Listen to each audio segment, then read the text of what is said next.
తెలంగాణ కాంగ్రెస్ లో ఏం జరుగుతోంది? పదవులు పొందిన వారు పనిచేయడం లేదా? శుక్రవారం నాటి విస్తృత స్థాయి సమావేశంలో సీఎం ఇన్ఛార్జ్ అసంతృప్తి వ్యక్తం చేయడానికి కారణమేంటి? పదవులు పొంది పనిచేయని నాయకులపై వేటు వేస్తారా? నిన్నటి సమావేశం సారాంశం అదేనా? హెచ్చరికలతో టీ కాంగ్రెస్ కి రిపేర్ స్టార్ట్ చేశారా? రాష్ట్ర పార్టీ కొత్త ఇన్ఛార్జ్ ఏం చేయబోతున్నారు?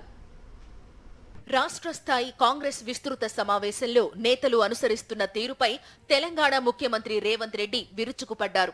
సరిగా పనిచేయని వారిని కడిగి పారేశారు. ఓ రకంగా గట్టి హెచ్చరికలు జారీ చేశారనే అభిప్రాయాలు వ్యక్తమవుతున్నాయి. ఇప్పటి వరకు దాదాపు 50 మందికి పైగా కార్పొరేషన్ చైర్మన్, డైరెక్టర్ పోస్టులు, పలు ఇతర పదవులను రాష్ట్ర కాంగ్రెస్ నేతలతో భర్తీ చేశారు. ఇందులో ఎక్కువ మంది ప్రభుత్వ కార్యక్రమాలను ప్రచారం చేయడంపై ఏమాత్రం దృష్టి పెట్టడం లేదని, పదవులు పొందిన వారే పనిచేయకపోవడంతో ఇతర నేతలు కూడా ప్రభుత్వ కార్యక్రమాల ప్రచారం గురించి పట్టించుకోవడం లేదట.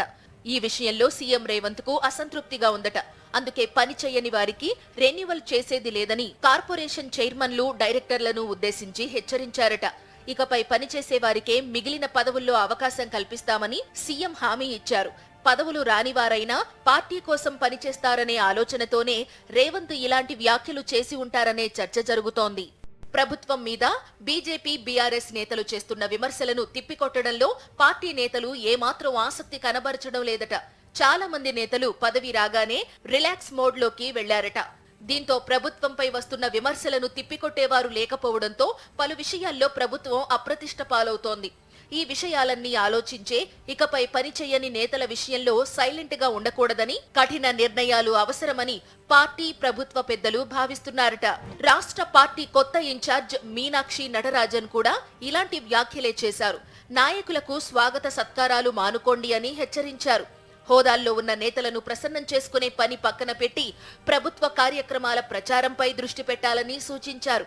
పార్టీ విస్తృత స్థాయి సమావేశం జరిగిన మరుసటి రోజే ఎమ్మెల్సీ తీన్మార్ మల్లన్న అలియాస్ చింతపండు నవీన్ ను పార్టీ నుంచి సస్పెండ్ చేయడం కొత్త ఇన్ఛార్జ్ తీసుకున్న నిర్ణయమే అనుకోవాలి.